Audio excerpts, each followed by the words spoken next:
નમસ્કાર નમસ્કાર નમસ્કાર વાલા વાલા વિદ્યાર્થીઓ, સ્વાગત છે આપ સર્વ વિદ્યાર્થી મિત્રોનું તમારી પોતાની યુટ્યુબ ચેનલ ઓશન કોચિંગ ક્લાસીસની અંદર. વિદ્યાર્થી મિત્રો, ગાલા અસાઇનમેન્ટ બુક જેના સોલ્યુશન્સ ચાલી રહ્યા છે, આજે સોલ્યુશન્સ ચાલી રહ્યા છે તેની અંદર આજે આપણે આપણું ધોરણ 10 ની બોર્ડની પરીક્ષા માટે ખાસ ઉપયોગી એવું જે ગાલા અસાઇનમેન્ટ બુક છે તેની આપણે ચર્ચા કરવાના છીએ. તો ધોરણ 10 સામાજિક વિજ્ઞાન વિષય અને એની અંદર આપણું પ્રશ્નપત્ર નંબર 4 અને તેનો સેક્શન સી, જેનું આપણે આજે સોલ્યુશન જોવાના છીએ. સોલ્યુશનની શરૂઆત કરીએ તેની પહેલા તમારા માટે એક ખાસ અગત્યની વાત કે આ છે તમારું ગાલા અસાઇનમેન્ટ બુક અને તેને જો તમે બજારમાં ખરીદવા માટે જાઓ તો એ તમને કેટલાનું પડે? તો કે તમને છે આ જે ગાલા અસાઇનમેન્ટ બુક છે એ 240 રૂપિયાનું પડે. પણ આનું આ જે અસાઇનમેન્ટ બુક છે તમે ઘરે બેઠા બેઠા મેળવો અને તમારો ખરીદવા જવા માટેનો સમય બચી જાય અને એ સમયની અંદર તમે શું કરી શકો? પરીક્ષાની સારી એવી તૈયારી કરી શકો. તો આ જે ગાલા અસાઇનમેન્ટ બુક છે તમને 230 રૂપિયાની અંદર પડવાનું છે જો તમે ઘર બેઠા મંગાવો છો તો. અને ઘર બેઠા મંગાવવા માટેની જે લિંક છે ડિસ્ક્રિપ્શનમાં આપેલી છે. કોન્ટેક્ટ નંબર આપેલો છે 7046 22 22 54. આ કોન્ટેક્ટ નંબર ઉપર કોન્ટેક્ટ કરીને તમે માહિતી મેળવી શકો છો અને ઓર્ડર પણ આપી શકો છો. અને આ જે ગાલા અસાઇનમેન્ટ બુક જે છે ને એ માત્ર તમારી પાસે બુક સ્વરૂપના એટલે કે હાર્ડ કોપી સ્વરૂપે નહીં, સોફ્ટ કોપી સ્વરૂપે પણ તમારી પાસે તમારા મોબાઈલની અંદર ઉપલબ્ધ થઈ જવાનું છે. અને એના માટે તમારે કરવી પડશે ડાઉનલોડ સ્માર્ટ ડિજીબુક એપ્લિકેશન. અને આ જે સ્માર્ટ ડિજીબુક નામની જે એપ્લિકેશન છે એને ડાઉનલોડ જો તમારે કરવી હોય તો આજે અહીંયા તમને QR કોડ આપવામાં આવેલો છે. આ QR કોડ જે છે ને એને તમારે કરી લેવાનો સ્કેન, એટલે ડાઉનલોડનો ઓપ્શન આવશે. જેવી ડાઉનલોડ કરશો, ઓપન કરશો એટલે તમારી પાસે છે નામ, મોબાઈલ નંબર, ઈમેલ આઈડી, આવી બધી માહિતીઓ તમને પૂછવામાં આવશે. આવી બેઝિક માહિતીઓ તમે જેવી ફિલઅપ કરો છો એટલે તમારી પાસે એક એક્સેસ કોડ માંગવામાં આવશે કે જે તમારી આ જે ગાલા અસાઇનમેન્ટ બુક છે ત્યાં અહીંયા પાછળના ભાગમાં તમને આપવામાં આવેલો હશે. તો આ જે એક્સેસ કોડ છે તેને તમે જેવો એન્ટર કરશો એટલે તમારી આ જે ગાલા અસાઇનમેન્ટ બુક છે એ તમારા મોબાઈલની અંદર સોફ્ટ કોપી સ્વરૂપે ખુલી જવાની છે. જેવી રીતે આ વર્ષે ગાલા અસાઇનમેન્ટ બુક નવનીત કંપની દ્વારા લોન્ચ કરવામાં આવેલી છે તેવી જ રીતે પરીક્ષા માટે ઉપયોગી એવું હજી એક મટીરિયલ કે જેનું નામ છે ગાલા 21 અપેક્ષિત પ્રશ્ન સંગ્રહો. આ જે ગાલા 21 અપેક્ષિત પ્રશ્ન સંગ્રહો છે જેમાંથી તૈયારી કરીને ભૂતકાળની અંદર ધોરણ 10 ના ઘણા બધા વિદ્યાર્થીઓ છે પોતાની પરીક્ષાની અંદર સારા એવા ગુણ સ્કોર કરેલા છે. તો આ જે ગાલા 21 અપેક્ષિત પ્રશ્ન સંગ્રહો છે એ ધોરણ 10 ની અંદર ટોટલ 7 વિષયોની અંદર આવે છે. એમાંથી તમારો જો મનપસંદ વિષય હોય ને એ મનપસંદ વિષયના તમે ગાલા 21 અપેક્ષિત પ્રશ્ન સંગ્રહો મંગાવી શકો છો. અને આ જે ગાલા 21 અપેક્ષિત પ્રશ્ન સંગ્રહો મંગાવો છો તો એમાં તમને ઓફર મળે છે. જો તમે ₹300 ની ખરીદી કરશો ને તો તમને 15% ડિસ્કાઉન્ટ મળશે. અને 15% ડિસ્કાઉન્ટ મેળવવા માટેનો પ્રોમો કોડ શું છે? NAV50. એવી જ રીતે જો તમે છે ₹500 થી વધારેની ખરીદી કરશો તો તમને 20% ડિસ્કાઉન્ટ મળશે. અને 20% ડિસ્કાઉન્ટ મેળવવાનો પ્રોમો કોડ શું છે? NAV20. તો આ બંને ઓફરનો લાભ અચૂકથી લઈ લેજો. અને ત્રીજી એક ઓફર છે કે તમે આ સાથે 7 વિષયની જે ગાલા 21 અપેક્ષિત પ્રશ્ન સંગ્રહો છે તેને તમારી પાસે મંગાવો છો, ઓર્ડર કરો છો સાથે 7 વિષયની એક સાથે, તો તમને આ જે ગાલા અસાઇનમેન્ટ બુક છે ને ધોરણ 10 નું તે તદ્દન તમને ફ્રીમાં મળી જવાનું છે. કેવી રીતે મળી જવાનું છે? ફ્રીમાં. તો આ ફ્રીમાં મેળવવા માટે શું કરવાનું છે? સાથે 7 ગાલા 21 અપેક્ષિત પ્રશ્ન સંગ્રહો મંગાવી લેવાના છે. અને ઓર્ડર કરવા માટેની જે લિંક છે ડિસ્ક્રિપ્શનમાં ઓલરેડી આપેલી જ છે. અને જો કોઈ વાતનો ખ્યાલ નથી આવતો તો તમને કોન્ટેક્ટ નંબર આપેલો છે આપણો 7046 22 22 54. આ કોન્ટેક્ટ નંબર ઉપર કોન્ટેક્ટ કરીને વધારે માહિતી મેળવી શકો છો. તો હવે શરૂઆત કરીએ આજના આપણા વિભાગ સી ની. શું કે છે? આપેલા 9 પ્રશ્નમાંથી કોઈ પણ 6 પ્રશ્નોના આપણે મુદ્દાસર ઉત્તર લખવાના છે અને તેમાંથી 18 જે છે આપણો 18 ગુણનો આ જે સેક્શન છે. તો શરૂઆત કરીએ આપણો 38 નંબરનો પ્રશ્ન કે ભારતના જૈન મંદિરો અથવા તો દેરાસરો વિશે છે ટૂંક નોંધ લખવાની કીધી છે. તો ભારતની અંદર છે ઘણી બધી જગ્યાએ જૈન મંદિરો, દેરાસરો આવેલા છે. અને ક્યાં ક્યાં આવેલા છે? તો કે બિહારના જે રાજગૃહ છે, પછી વૈભાર, વિપુલાચલ, રત્નગીરી, ઉદયગીરી અને શ્રમણગીરી નામના 5 જૈન મંદિરો આવેલા છે. પછી બિહારમાં સમેત શિખરજી જે સિદ્ધ ક્ષેત્ર જે જૈન તીર્થધામ છે તે મધુવન કહેવાય છે. અહીં ભગવાન આદિનાથ, આદિનાથ કોણ હતા?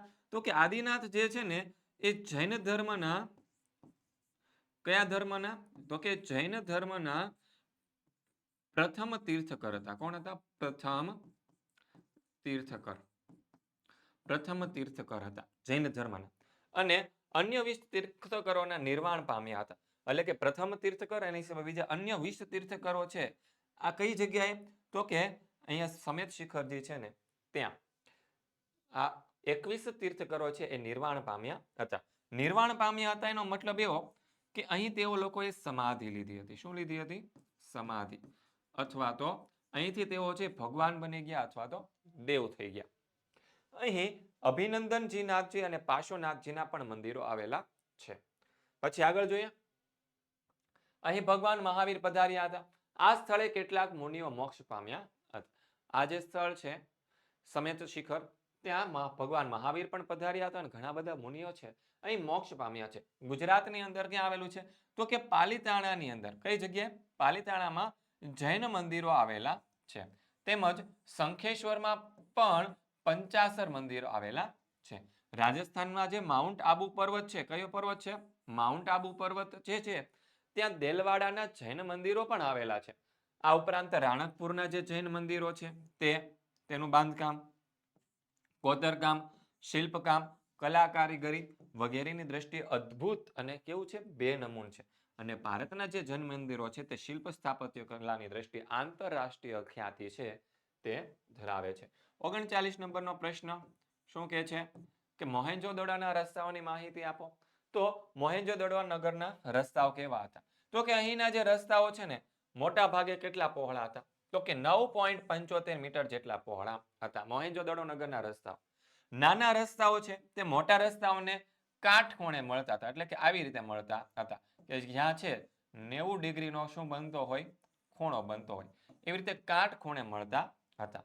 અને એમાં આ જે રસ્તાઓ છે તેમાંથી એકથી વધારે વાહનો છે ને એ પસાર થઈ શકે ને એટલા તો તે પહોળા હતા. કેટલા? એકથી વધારે વાહનો પસાર થઈ શકે. એટલે કે 2-3 એટલા બધા વાહનો છે પસાર થઈ શકે. પછી રસ્તાની બાજુમાં ચોક્કસ અંતરે આવેલા એક સરખા ખાડા આવેલા. ચોક્કસ અંતરે એક સરખી ઊંડાઈવાળા ખાડા આવેલા છે. અને ખાડાને આધારે કહી શકાય કે ત્યાં રાત્રિ પ્રકાશ માટે વપરાતા થાંભલાઓ હોવાનું આપણે માની શકીએ. રાજમાર્ગો કેવા હતા? પહોળા અને સીધા હતા. અને તેમાં ક્યાંય વળાંકો આવતા નહીં. રાજમાર્ગ મુખ્ય માર્ગો હતા તે પહોળા અને સીધા હતા. અને શું હતા? 2 મુખ્ય રાજમાર્ગો હતા. એક રાજમાર્ગ છે તે ઉત્તરથી દક્ષિણ તરફ જતો અને બીજો જે રાજમાર્ગ છે તે પૂર્વથી પશ્ચિમ દિશા તરફ જતો. અને બંને રાજમાર્ગો છે એકબીજાને કાટખૂણે છેદતા હતા. ખરેખર મોહેન્જો-દડોના જે રસ્તાઓ છે તે આધુનિક ઢબના અને સુવિધાવાળા હતા. અને અહીંયા આપણને રસ્તા વિશે જ પૂછ્યું છે એટલે આપણે એટલું લખી શકીએ. પણ મોહેન્જો-દડો જે એક્સ્ટ્રા બાબત મેં લખી દીધી છે કે ગટર યોજના એ હડપ્પીય સંસ્કૃતિના નગર યોજનાની આગવી વિશિષ્ટતા પણ હતી. આગળ જોઈએ 40 નંબરનો પ્રશ્ન. ગુપ્ત યુગને સંસ્કૃત સાહિત્યનો સુવર્ણ યુગ કહેવામાં આવે છે. શા માટે? તો જવાબ આવશે ગુપ્ત યુગ સંસ્કૃત સાહિત્યના કાવ્ય અને નાટકોનો સુવર્ણ યુગ કહેવાય છે. કેમ? તો કે આ સમયની અંદર છે ને કવિ કાલિદાસ થઈ ગયા, કવિ ભવભૂતિ થઈ ગયા, કવિ ભારવી થઈ ગયા, કવિ ભર્તૃહરિ, બાણભટ્ટ, માઘ, આવા મહાન સાહિત્યકારો છે. આ બધા જ સમગ્ર ભારતની અંદર પ્રખ્યાત છે. અને એ સમયે તે સૌથી વધારે પ્રસિદ્ધ કોણ છે? તો કે મહાકવિ કાલિદાસ છે સૌથી વધારે પ્રસિદ્ધ છે. અને તેની જે કાવ્ય કલા છે તે કાવ્ય કલા અને ઉત્કૃષ્ટ શૈલીના કારણે છે એ વિશ્વવિખ્યાત છે. અને તેમણે કયા કયા ગ્રંથો લખ્યા છે? કોણે? તો કે કવિ કાલિદાસે અભિજ્ઞાન શાંકુતલમ, કુમાર સંભવમ, રઘુવંશમ, મેઘદૂતમ અને ઋતુસંહાર નામની 2 નમૂલ કૃતિઓ છે એ કવિ કાલિદાસ દ્વારા રચવામાં આવેલી છે. એવી જ રીતે આ સમયની અન્ય પ્રસિદ્ધ કૃતિઓમાં શું છે? તો કે બાણભટ્ટ રચિત. જે બાણભટ્ટ છે તેને હર્ષચરિત નામની કૃતિ રચેલી છે. જે પ્રાચીન ભારતની અંદર હિન્દુ ધર્મના છેલ્લા સમ્રાટ આપણે કહી શકીએ. છેલ્લા સમ્રાટ કે જેનું નામ હતું હર્ષવર્ધન. તો સમ્રાટ હર્ષવર્ધનનું જીવન ચરિત્ર છે ઉત્તર ભારતની અંદર.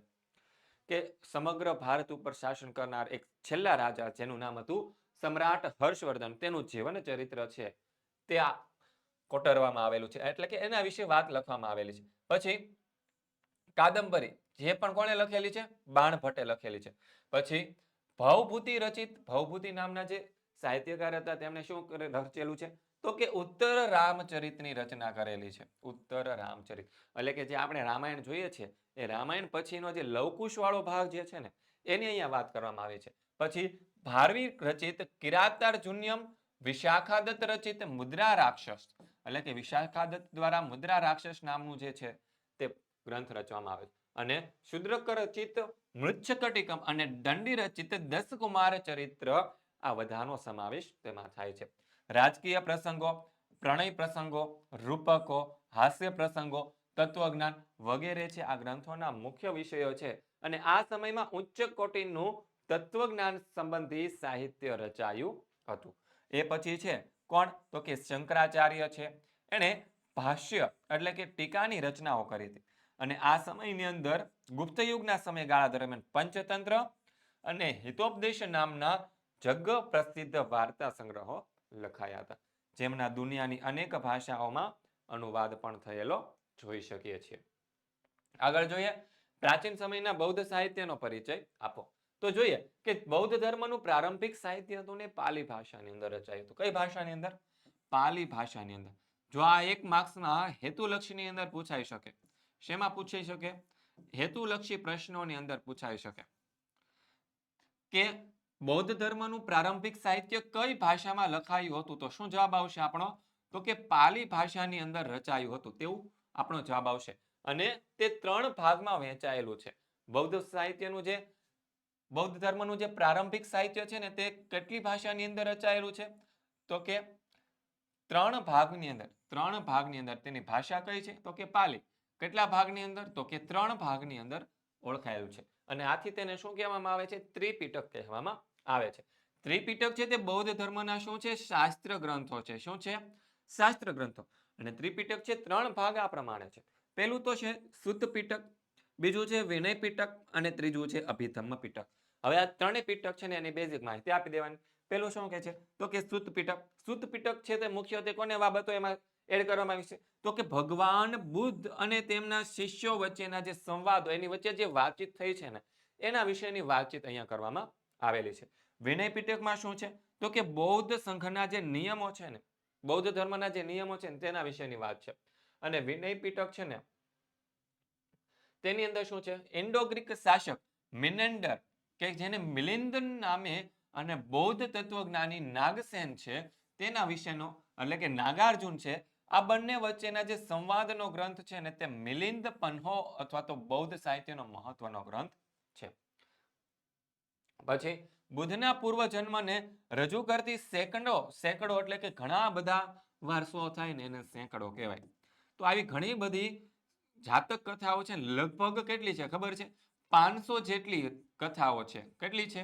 500 જેટલી જે કથાઓ છે બુદ્ધના પૂર્વ જન્મને લગતી. તો આવી 500 જેટલી જાતક કથાઓ છે ને તે બૌદ્ધ સાહિત્યનું અગત્યનું અંગ છે. અને સમય જતા અનેક બૌદ્ધ ગ્રંથો છે તે સંસ્કૃત ભાષામાં લખાય. અને અશ્વઘોષ રચિત બુદ્ધ ચરિત સૌથી વિશેષ જાણીતો આ ગ્રંથ છે. 41 નંબરનો સવાલ કે ભૂમિ સંરક્ષણ એટલે શું? ભૂમિ સંરક્ષણના ઉપાયો જણાવો. તો કે ભૂમિ સંરક્ષણ એટલે કે જમીનનું ધોવાણ થતું અટકાવી જમીનની ગુણવત્તાને જાળવી રાખીને તેને શું કહેવાય? ભૂમિ સંરક્ષણ કહેવાય. હવે ભૂમિ સંરક્ષણ માટે શું છે? તો કે પડતર જમીનો એને સંરક્ષણ કરવા માટેનો ઉપાયો. તો કે પડતર જમીન પર છે શું ઉગાડવાના છે? તો કે જંગલો ઉગાડવા જોઈએ. કારણ કે વૃક્ષો હોય તેના મૂળ છે એ જમીનને જકડી રાખે છે જેથી શું થાય છે? જમીનનું ધોવાણ થતું આપણે અટકાવી શકીએ. પછી પર્વતીય ક્ષેત્રમાં કેવી રીતે? તો કે સીડીદાર ખેતરો બનાવીને અને ઢોળાવવાળા વિસ્તારો પર ઢોળાવવાળા વિસ્તારો પર વૃક્ષો ઉગાડીને આપણે ભૂમિ ધોવાણ અટકાવી શકીએ અથવા તો ઓછું કરી શકીએ છીએ. પછી નદી અને ખીણોમાં થતું જે કોતર ધોવાણ છે ને તેને અટકાવવા પર શું કરવાનું છે? નદીઓ પર બંધ બાંધવાના છે અથવા તો બંધારા બાંધવાના છે અથવા કે નાના મોટા બંધો બાંધી પ્રવાહની ગતિ છે એને શું કરી દેવાની છે? મંદ એટલે કે ધીમી કરી દેવાની છે. કેવી કરી દેવાની છે? ધીમી કરી દેવાની છે. તેમજ નદી કાંઠે વૃક્ષારોપણ કરી અને કિનારાની જમીનનું ધોવાણ આપણે શું કરી શકીએ છીએ? અટકાવી શકીએ છીએ. પછી બીજું શું છે? તો કે રણની નજીકના ક્ષેત્રમાં ક્યાં રણની જે નજીકનું ક્ષેત્ર હોય ત્યાં વાતા પવનોને રોકવા માટે રણની ધાર ઉપર એટલે શું? તો કે રણ જ્યાં પૂરું થતું હોય ને એ રણ પૂરું થતું હોય ને ત્યાં કિનારા ઉપર શું કરવાનું છે? મોટા વૃક્ષોને હારબંધ ઉગાડી રક્ષક મેખલા બનાવી શકાય. રક્ષક મેખલા એટલે કે રક્ષકની આખી શૃંખલા કેવી હોય? તો કે અહીંયા રણની ધાર છે, તો આવી રીતે સરસ મજાના આવા લાઈનમાં હજારો વૃક્ષો છે એને આપણે ઉગાડી દેવાના. એના કારણે શું થશે? તો કે રણની અંદરથી ઉડીને આવતી રેતી છે એ વૃક્ષો સાથે અથડાઈને ત્યાં પડી જાય, એટલે રણ આગળ વધતું આપણે અટકાવી શકીએ. પછી નદીઓમાં પૂરને અન્ય નદીઓમાં વાળીને પૂરના પાણીથી સૂકી નદીઓમાં ભરીને પૂરને આપણે અંકુશમાં લઈ શકીએ છીએ. પછી અર્ધશુષ્ક પ્રદેશમાં પશુઓ દ્વારા થતા અતિચરણને નિયંત્રણ કરીને ભૂમિ ધોવાણ આપણે અટકાવી શકાય છે. પછી ઢોળાવવાળી જમીન પર ક્ષિતિજ સમાંતર ખેડ કરવાથી જમીનનું ધોવાણ અટકાવી શકાય છે. જો આ ક્ષિતિજ છે, શું છે? કેવી જમીન છે? આ ઢોળાવવાળી જમીન છે. તો ઢોળાવવાળી જમીન હોય, આમ હોય ઢોળા, તો એમાં શું કરવાનું છે? આમ ઢોળાવ હોય ને તો આપણે આવી રીતે આમ ચાસ પાડવાના છે એને વિરુદ્ધ દિશાની અંદર. તો શું થશે? આપણે જમીન ધોવાણને અટકાવી શકીએ છીએ. પછી આગળ ફળદ્રુપતા ગુમાવી બેઠેલ જમીનમાં સેન્દ્રિય પદાર્થો ફરીથી ઉમેરવા જોઈએ. પછી આગળ જમીન ધોવાણ અટકાવવાના ઉપાયો જણાવો. તો જમીન ધોવાણ અટકાવવાના ઉપાયો શું છે? તો કે જમીન પર ચરણ પ્રવૃત્તિઓનું નિયમન કરવું. પછી ઢોળાવવાળી જમીનમાં સમરેખીય પગથિયાની તરાથી વાવેતર કરવું. પડતર જમીનમાં શું કરવાનું છે? વૃક્ષારોપણ કરવાનું છે. જ્યાં પાણીના વહેણના ખાડા પડ્યા હોય ત્યાં શું કરવાના છે? આડબંધો બાંધવાના છે. પાણીનો વેગ ધીમો પાડવા ઢાળવાળા ખેતરમાં શું કરવાની છે? ઊંડી ખેડ કરવાની છે. ખેતરોના પડ ધોવાણ થતું અટકાવવા માટે ખેતરની ફરકે શું કરવાના છે? તો કે પાળા બાંધવાના છે. અને આ પાળાઓ ખેતરના માટીને વહેતા પાણી દ્વારા બહાર ખસડાઈ જતી શું કરે છે? અટકાવે છે. 42 નંબરનો સવાલ કે નીચેના શબ્દને વ્યાખ્યા સ્વરૂપે લખો.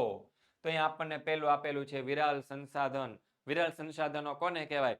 તો કે જે સંસાધનોના પ્રાપ્તિ સ્થાનો મર્યાદિત હોય તેવા જે સંસાધનો છે તેને વિરલ સંસાધનો કહેવાય. ઉદાહરણ તરીકે તો કે ખનિજ કોલસો, ખનિજ તેલ, કુદરતી વાયુ, તાંબુ, સોનું, યુરેનિયમ, આવા બધા જે ખનિજો છે એને શું કહેવાય છે? વિરલ સંસાધન. બીજું આપણને શું પૂછ્યું છે? કાપની જમીન. તો કે કામની જમીનનું નિર્માણ છે એ નદીઓ દ્વારા નિક્ષેપિત કાપને કારણે થાય છે. આ જમીનમાં શું હોય છે? પોટાશ, ફોસ્ફરિક એસિડ અને ચૂનાનું પ્રમાણ વધુ જોવા મળે છે, જ્યારે નાઇટ્રોજન અને હ્યુમસની એટલે કે ઓછા પ્રમાણમાં તે જોવા મળે છે. ત્યારબાદ આગળ જોઈએ રાતી અથવા તો લાલ જમીન. તો કે રાતી અથવા તો લાલ જમીનની અંદર ફેરિક ઓક્સાઇડના કારણે તે જમીનનો રંગ કેવો હોય છે? લાલ રંગ હોય છે. પણ જેમ જમીનની અંદર નીચે જાઓ, ખોદકામ કરો, તો ત્યાંથી તેનો પીળો રંગ આપણને જોવા મળે છે. તે ચૂનો, કાંકરા અને કાર્બોનેટ હોતા નથી. અને મેગ્નેશિયમ અને ફોસ્ફેટ નવીનમાં તેનો રંગ હોય છે. નાઇટ્રોજન અને પોટાશની શું હોય છે? તેની અંદર ઉણપ હોય છે. આગળ જોઈએ એક્સ્ટ્રા ક્વેશ્ચન. પર્વતીય જમીન કોને કહેવાય? તો કે ભારતમાં હિમાલયની ખીણો ક્યાં છે? હિમાલયની ખીણો અને ઢોળાવોના ક્ષેત્રમાં લગભગ 2700 થી 3000 મીટરની ઊંચાઈ પર હિમાલય તથા પૂર્વની પર્વત શ્રેણીઓ ધરાવતા જમ્મુ કાશ્મીર, હિમાચલ પ્રદેશ, ઉત્તરાખંડ, સિક્કિમ, દાર્જિલિંગ, અરુણાચલ પ્રદેશમાં, તેમાં આ બધા વિસ્તારોની અંદર દેવદાર, ચીડ, પાઇનના વૃક્ષો છે તે વિસ્તારો આવેલી જમીન છે. આ જમીનને શું કહેવાય છે? પહાડી જમીન કહેવાય છે. અને આ જમીનનું સ્તર કેવું હોય છે? પાતળું હોય છે અને અપરિપક્વ હોય છે. અને જંગલોવાળા ભાગમાં તેમાં જૈવિક દ્રવ્યો કેવા હોય છે? વધારે હોય છે. જો એટલું લખીને આવો ને તો 2 માર્ક્સ મળે. કેટલા મળે? 3 માંથી 2 માર્ક્સ મળે. અને આ બંને મુદ્દા લખો ને તો ત્રીજો માર્ક્સ તમને મળી જાય. જો આવો પ્રશ્ન પૂછાયો હોય તો. પૂછાવાની સંભાવના બહુ ઓછી છે, પણ પૂછાયો હોય તોની વાત છે. પછી પર્યાવરણ સુરક્ષા માટેના પગલાઓ જણાવો. તો પર્યાવરણની સુરક્ષા અંગે ચર્ચા વિચારણા કરવા માટે ઈસવીસન 1972 ની અંદર સ્વીડનના સ્ટોકહોમ શહેરની અંદર પ્રથમ વખત છે પૃથ્વી પરિષદનું આયોજન કરવામાં આવેલું હતું. શેનું? તો કે પૃથ્વી પરિષદનું આયોજન ક્યારે થયું હતું? તો કે ઈસવીસન 1972 માં. ક્યાં થયું હતું? તો કે સ્વીડનના સ્ટોકહોમ શહેરમાં. આમાંથી જે છે ને એક શોર્ટ ક્વેશ્ચન્સ છે ને, શોર્ટ ક્વેશ્ચન્સ એ બોર્ડની પરીક્ષામાં પૂછાશે 100%. શોર્ટ ક્વેશ્ચન્સ છે એ પૂછાશે. ત્યાર પછી વૈશ્વિક ધોરણે પર્યાવરણ અંગે વિચારણા કરવા અનેકવાર સંમેલનો, શિખરો યોજાયા. તેમાં પર્યાવરણની સુરક્ષા માટે વિવિધ પગલાં લેવાનું નક્કી થયું. પછી ભારતમાં પર્યાવરણની સુરક્ષા માટે નીચે દર્શાવેલા પગલાં ભરવામાં આવેલા છે. હવે ભારતની અંદર સુરક્ષા માટે શું છે? તો કે દેશના મુખ્ય શહેરના પ્રદૂષણની માહિતી પ્રસિદ્ધ કરવામાં આવે છે. મુખ્ય શહેરના જે સૌથી વધારે પ્રદૂષણ કરતા હોય ને એવા શહેરની માહિતી પ્રકાશિત કરવામાં આવે, જેથી કરીને ખ્યાલ આવે કે કયું શહેર સૌથી વધારે પ્રદૂષણ કરે છે. પછી પ્રદૂષણ પર નિયંત્રણ રાખવા માટે કેન્દ્ર સરકારે અને રાજ્ય સરકારોએ પ્રદૂષણ નિયંત્રણ બોર્ડની પણ રચનાઓ કરેલી છે. પછી આગળ, પ્રદૂષણ નિવારણ અને પર્યાવરણની જાળવણી માટે વિશ્વભરમાં 5 જૂનના દિવસને આપણે કયા દિન તરીકે ઉજવીએ છીએ? તો કે પર્યાવરણ દિન તરીકે જાહેર કરવામાં આવ્યો છે. અને ભારતમાં પણ આ દિવસને પર્યાવરણ દિન તરીકે ઉજવવામાં આવે છે. 1981માં ભારત સરકારે કયો? તો કે વાયુ પ્રદૂષણ નિયંત્રણ ધારો જે છે એ પસાર કરેલો છે. અને વાતાવરણમાં ઓઝોન વાયુનું સ્તરનું જે ગાબડું પડે છે, પરમાણુ કચરાનો જે નિકાલ કરવામાં આવે છે અને જૈવિક વિવિધતાની જે જાળવણી માટે થયેલી જે વૈશ્વિક સમજૂતીનું પાલન કરવામાં આવે છે. પછી દેશમાં લોકોમાં જે પર્યાવરણની જે જાળવણી માટેના જાગૃતિ વધારવા માટેના પ્રયત્નો પણ ભારત સરકાર દ્વારા કરવામાં આવે છે. ખાનગીકરણ એટલે શું? ખાનગીકરણના માર્ગો જણાવો. તો કે ખાનગીકરણની પ્રક્રિયા એટલે કે જેમાં રાજ્યના હસ્તકના ઉદ્યોગોની જે માલિકી હોય ને તે પ્રાઇવેટ ક્ષેત્ર એટલે કે ખાનગી ક્ષેત્રને સોંપવાની પ્રક્રિયા. ખાનગીકરણના મુખ્ય 2 માર્ગો છે. પહેલું શું છે કે જે ક્ષેત્રો છે એ જાહેર સાહસો માટે અનામત રાખ્યા હોય તેમને ખાનગી ક્ષેત્રને સોંપવામાં આવે. પછી બીજું શું છે કે રાજ્ય સંકલિત એકમોની જે માલિકી હોય રાજ્ય પોતાની પાસે રાખે અને સંચાલન ખાનગી કંપનીઓને આપી દે. એટલે કે બીજું શું છે તો કે જે આ રાજ્ય સંચાલિત એકમો હોય એની માલિકી તો રાજ્યની પોતાની જ હોય, પણ એનો વહીવટ કરવાની કામગીરી છે ને એ ખાનગી કંપનીઓને સોંપવામાં આવે, એટલે કે ટેન્ડર બહાર પાડવામાં આવે. અથવા તો સંચાલન રાજ્ય પોતાની પાસે રાખે અને માલિકી છે ખાનગી કંપનીઓને સોંપી દે. એનું ઉલટું પણ થઈ જાય, એટલે કે માલિકી છે એ સોંપી દેવામાં આવે પણ એની જે વહીવટ છે બધો સરકાર પોતાની પાસે રાખે. આવી જે પ્રક્રિયા હોય ને એને ખાનગીકરણ કહેવામાં આવે છે. વિદ્યાર્થી મિત્રો, બોર્ડની પરીક્ષા ખૂબ નજીક આવી રહી છે. તો આજે બોર્ડની પરીક્ષા ખૂબ જ નજીક આવી રહી છે ત્યારે તમારે બોર્ડની પરીક્ષાની સારી એવી તૈયારી કરવી હોય ને તો એક સરસ મજાનું તમારા માટે આયોજન કરવામાં આવેલું છે આઈએમપી બેચનું. શેનું? IMP batch. જેની આ બેચની અંદર જો તમે જોઈન્ટ થાવ છો તો એની અંદર તમને ઘણા બધા બેનિફિટ્સ મળવાના છે. કેવા બેનિફિટ્સ મળવાના છે? તો કે પ્રકરણ પ્રમાણે તમને આઈએમપી પ્રશ્નોનું રિવિઝન મળી જવાનું છે. પછી લાઈવ લેક્ચર અને રેકોર્ડેડ લેક્ચર તમને મળી જવાના છે. આકર્ષક પ્રેઝન્ટેશન સાથે તમને સમજાવટ મળી જવાની છે. પીડીએફ સુપર ક્વોલિટીની અંદર મળી જવાની છે. ડાઉટ ક્લાસ, તમને કોઈ પ્રશ્ન હોય તો એનું સોલ્યુશન તમને મળી જવાનું છે. વોટ્સઅપનો સપોર્ટ તમને મળી જવાનો છે, એટલે કે એની ટાઈમ તમે ગમે ત્યારે પ્રશ્ન પૂછી શકો છો. અને ગયા વર્ષોના જે પેપર છે ને એના સોલ્યુશન પણ તમને આપણી આ ચેનલ છે અહીંથી મળી જવાના છે. તો આ બેચની અંદર જોઈન થવું હોય તો આપણો કોન્ટેક્ટ નંબર અહીં તમને આપવામાં આવેલો છે 7046 22 22 54. અને આ કોર્સની પ્રાઇસ છે 399 રૂપિયામાં રાખવામાં આવેલી છે, પણ હું તમને એમાં ડિસ્કાઉન્ટ આપું છું 50%નું. કેટલા ટકાનું? 50%ના ડિસ્કાઉન્ટ સાથે આ કોર્સ હું તમને માત્ર ને માત્ર 199 રૂપિયાની અંદર આપું છું. તો ફટાફટ આપણા બેચની અંદર જોઈન્ટ થઈ જાજો, જેથી કરીને આગળ પરીક્ષાની સારી એવી તૈયારી કરી શકો. ભાવવૃદ્ધિને નિયંત્રણમાં લેવાનો ઉપાયો જણાવો. તો ભાવવૃદ્ધિને અંકુશિત લેવા માટે નીચેના પગલાઓ લેવામાં આવે છે. જો વિદ્યાર્થી મિત્રો, આ પ્રશ્ન જે છે ને આ પ્રશ્ન 3 માર્ક્સની અંદર આપણને પૂછાયો છે. પણ આ 3 માર્ક્સની અંદર પૂછાયો છે, અહીંયા આપણને પૂછેલો છે. મેં અહીંયા તમને બધા જ ભાવવૃદ્ધિને અંકુશિત કરવા માટેના જેટલા પણ પગલા છે ને બધા મેં તમને લખીને અહીંયા આપેલા છે. પણ તમારે છે બધા જ છે એ લખવાના નથી, કારણ કે તમને જ્યારે પરીક્ષાની અંદર પૂછાશે ને ત્યારે તમને એમાં 2 કે 3 પૂછેલા હશે, તો તમને જે પૂછવામાં આવે ને એ તમારે લખવાના થશે. ઓકે, તો ભાવવૃદ્ધિને નિયંત્રણમાં લેવાના પગલા ઉપાયો. તો પેલું શું છે? નાણાકીય પગલું છે. પેલું પગલું કયું છે? તો કે નાણાકીય. તો કે ભારતની મધ્યસ્થ બેંક એટલે કે ભારતની મેઇન બેંક, કે જેનું નામ શું છે? તો કે રિઝર્વ બેંક ઓફ ઇન્ડિયા, કે જેને આપણે આરબીઆઈ ના નામથી ઓળખીએ છીએ, એ નાણાંનો પુરવઠો ઘટાડે. શું કરે છે? નાણાંનો પુરવઠો ઘટાડે. એનાથી શું થશે? તો કે લોકોની ખર્ચ કરવાની પ્રવૃત્તિ પર અંકુશ આવે. નાણાંનો પુરવઠો ઘટાડી દે એટલે લોકો ખર્ચ ઓછો કરે અને પરિણામે શું થાય છે? વસ્તુઓની માંગ ઘટે, અને વસ્તુઓની માંગ ઘટે તો છે કિંમતોમાં શું થાય? ક્રમશઃ ઘટાડો, એટલે કે ધીમે ધીમે ઘટાડો થાય. પછી બીજું શું છે? મધ્યસ્થ બેંક આરબીઆઈ એ શું કરે છે? બેંક ધિરાણ નીતિ અન્વયે વ્યાજ દર વધારે છે.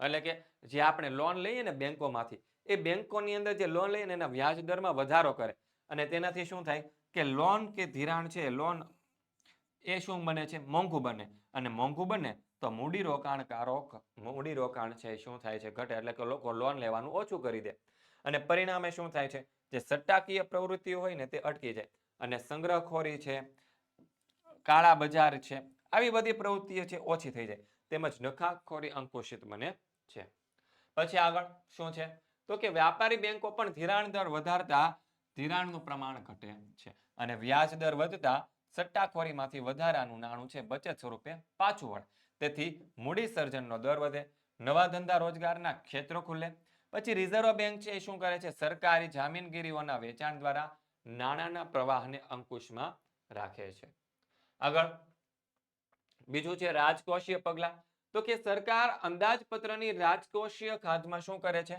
ઘટાડો કરે છે અને સબસિડીમાં શું કરે છે ઘટાડો કરે છે અને જાહેર લોનના પ્રમાણમાં પણ ઘટાડો કરી અને વ્યાજની ચૂકવણીમાં શું કરે છે ઘટાડો કરે અને વહીવટી ખર્ચમાં કરકસર અને બિનજરૂરી ખર્ચમાં ઘટાડો જેવા પગલાઓ ભરે છે એટલે કે સરકાર દ્વારા બધા પગલાઓ લેવામાં આવે છે સરકાર શું કરે પ્રત્યક્ષ કરવેરાના પ્રમાણમાં અને વ્યાપના વધારો કરે છે તે વધુ આવક ધરાવતા જે શ્રીમંત વર્ગના જે વપરાશી વસ્તુઓ છે કે સુખ સગવડતાની વસ્તુઓ છે ને એના ઉપર વધારે કરવેરા નાખે જેથી વસ્તુઓ મોંઘી બને અને ખરીદી ઓછી ઘટે આમ માંગ ઘટતા ભાવો પણ ઘટે પછી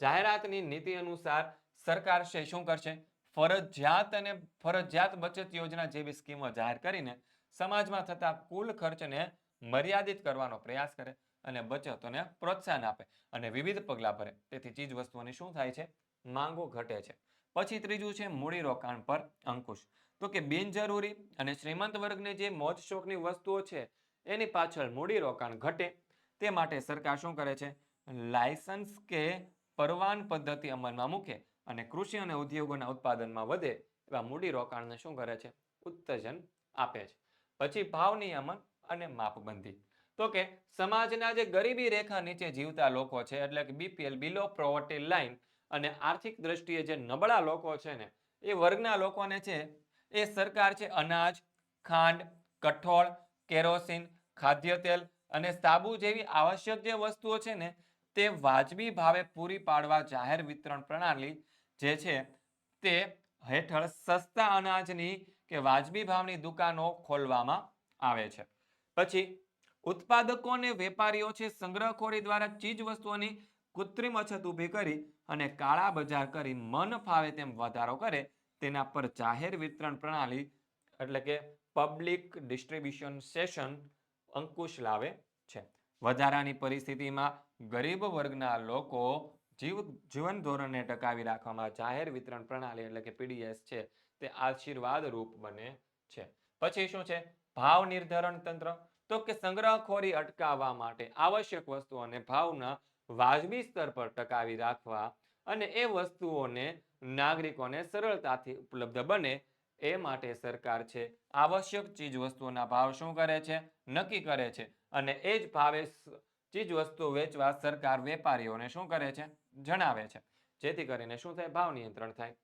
સરકારે ભાવ સપાટીને સ્થિર રાખવા માટે આવશ્યક ચીજ વસ્તુ અંગેનો ધારો 1955 અમલમાં મૂક્યો છે અને આ ધારા અંતર્ગત શું છે જે વેપારી છે સરકારે નિર્ધારિત કરેલા ભાવો મુજબ પોતાની ચીજ વસ્તુઓ વેચતો ન હોય તો એ વેપારી વિરુદ્ધ શું થાય છે કાનૂની કાર્યવાહી હાથ ધરવામાં આવે છે પછી આ ધારા મુજબ વેપારીએ શું કરવાનું છે તો કે આવશ્યક ચીજ વસ્તુના જથ્થામાં સ્ટોક પત્રકો અને ભાવ પત્રકો પ્રદર્શિત કરી તેનું નિયમન કરવું પડે છે સંગ્રહખોરી છે સટ્ટાખોરી છે નફાખોરી છે કાળા બજાર જેવી અસામાજિક પ્રવૃત્તિ છે તેને ડામવા જરૂર પડે સરકારે શું કરવાનું છે પાસા એટલે કે prevention of anti social activities act કાયદાનો ઉપયોગ કરી વેપારીઓની અટકાયત કરે છે આમ કડક કાનૂની જોગવાઈઓ અને તેના ઉલ્લંઘન માટે કડક શિક્ષાત્મક પગલાં દ્વારા સરકાર ભાવ વધારાને શું કરવાનો કરે છે અંકુશિત કરવાનો પ્રયત્ન કરે અત્યાર સુધી સરકારે છે ડુંગળી ચોખા કપાસ સિમેન્ટ ખાદ્ય તેલ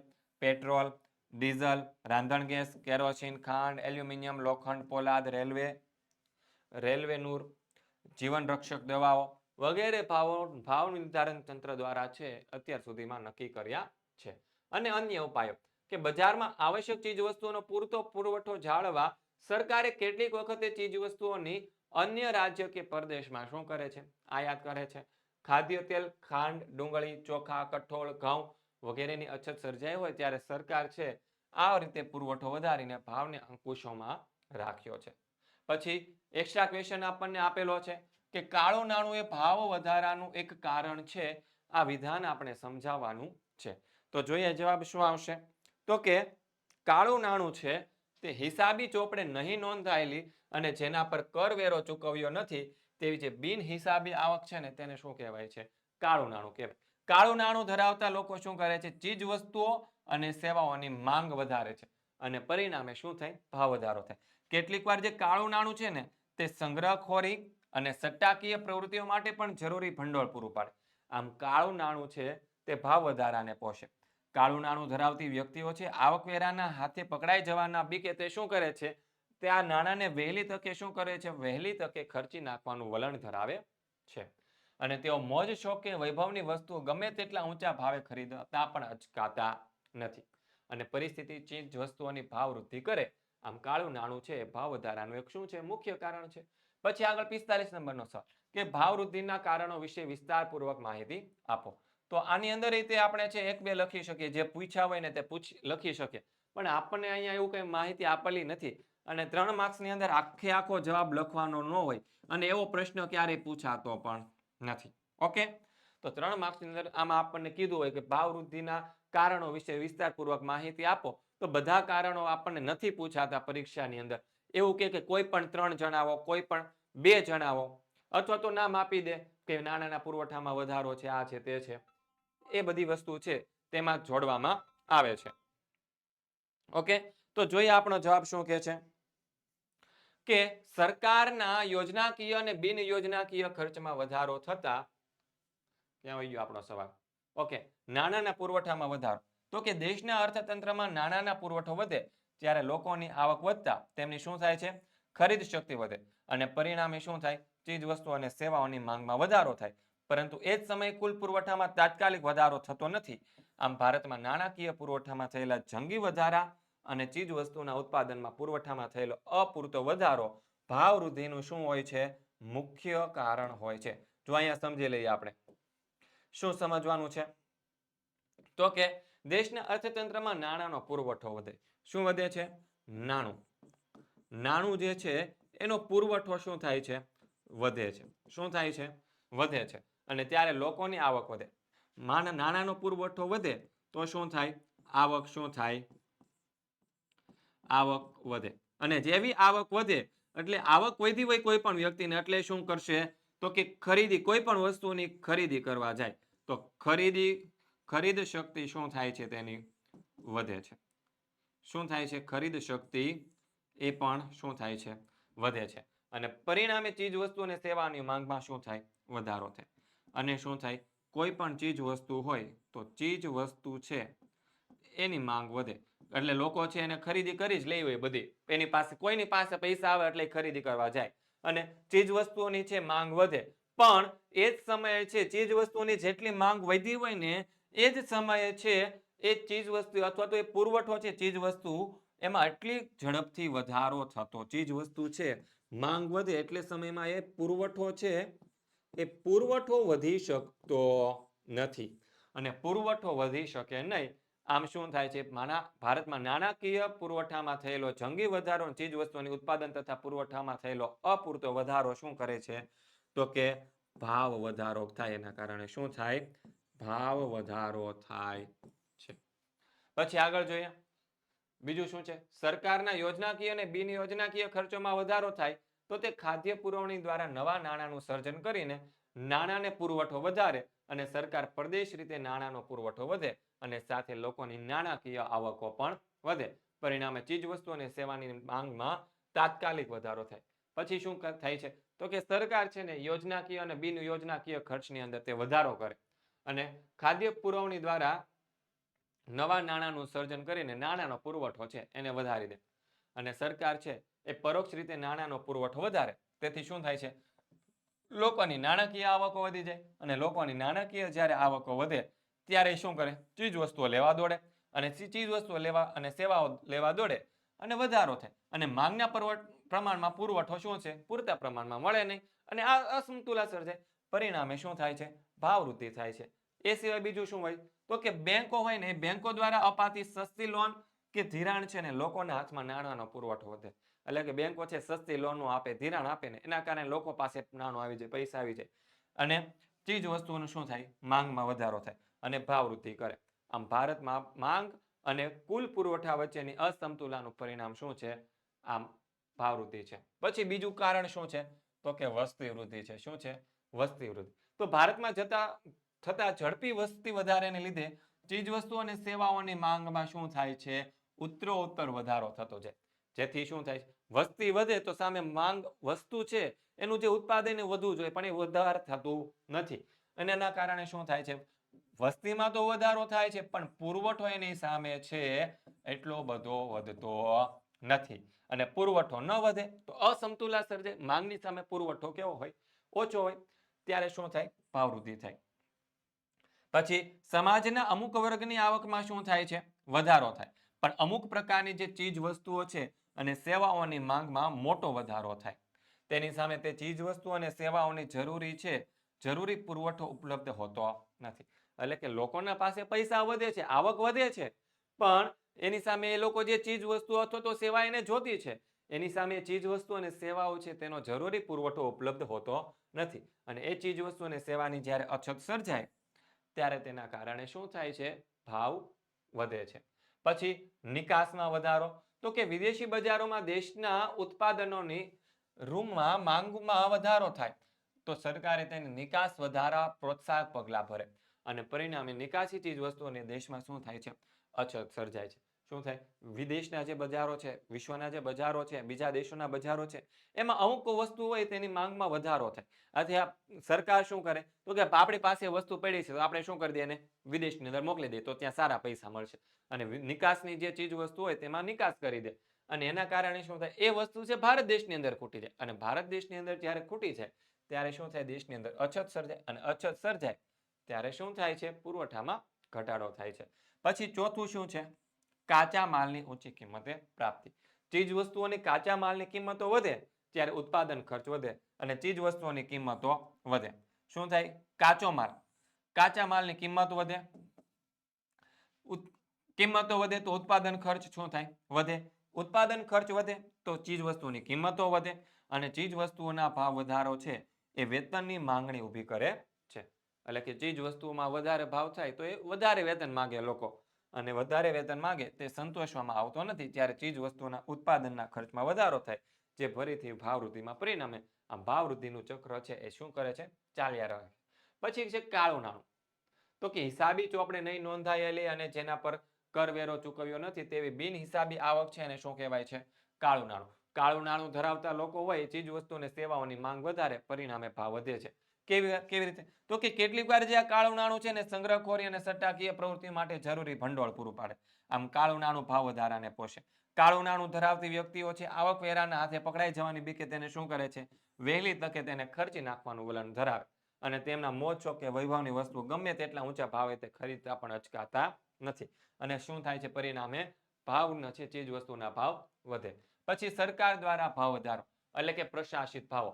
સરકાર વહીવટી આદેશો બહાર પાડી પેટ્રોલિયમ પેદાશો, કુદરતી ગેસ, કોલસો, લોખંડ પોલાદ, એલ્યુમિનિયમ, વીજળી, રાસાયણિક ખાતરો, સ્ટેટ ટ્રાન્સપોર્ટ વગેરેના ભાવ વધારે અને સરકાર દ્વારા અનાજ અને અન્ય કૃષિ પેદાશોની પ્રાપ્તિના ભાવમાં ટેકાના ભાવમાં વખત કરવામાં આવતો વધારો છે એ શું કરે છે? ભાવ વસ્તુમાં વધારે છે.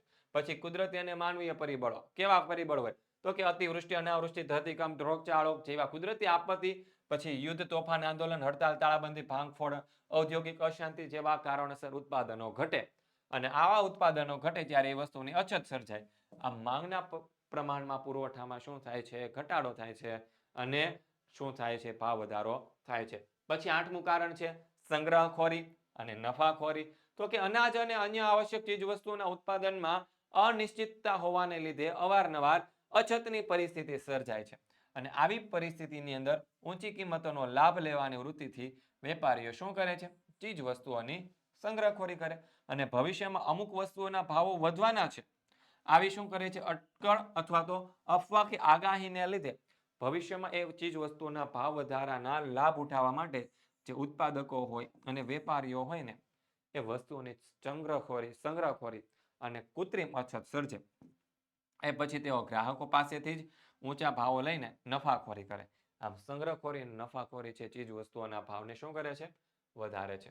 પછી આગળ જોઈએ ભારતમાં મહિલાઓ સાથે કેવા પ્રકારના ભેદભાવો જોવા મળે છે તે જણાવો. તો કે ભારતમાં મહિલાઓ સાથે નીચે દર્શાવેલ પ્રકારે ભેદભાવો જોવા મળે. તો કે શું છે મહિલાઓ છે ને ઘરકામ કરતી હોય, રસોઈ બનાવે અને બાળ ઉછેર જેવા કામો કરે.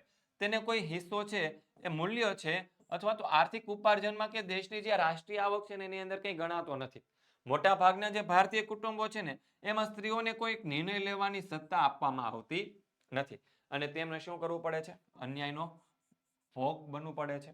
પછી નાનપણથી જ છોકરીઓને શું કરવામાં આવે છે આરોગ્યની પૂરતી કાળજી લેવામાં આવતી નથી.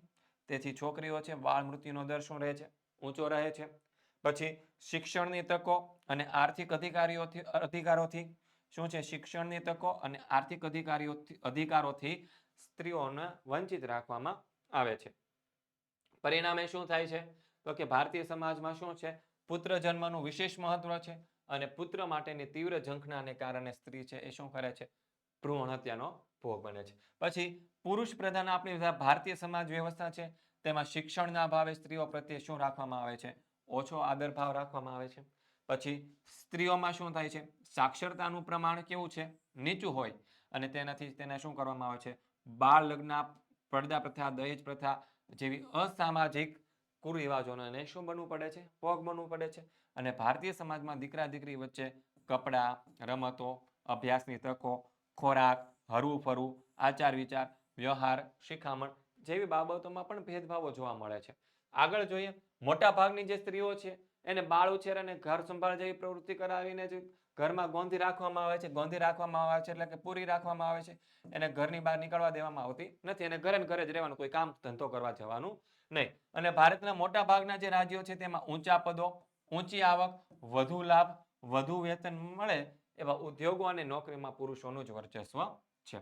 પછી સંસદ, વિધાનસભા, વરિષ્ઠ અધિકારીઓ, મેનેજરો, કંપનીના ડિરેક્ટરો આ વ્યવસાયિક અને ટેકનિકલ ક્ષેત્રે મહિલાઓનું ઓછું પ્રમાણ છે તે સ્ત્રી પુરુષમાં ભેદભાવ સ્પષ્ટ આપણે જોઈ શકીએ છીએ.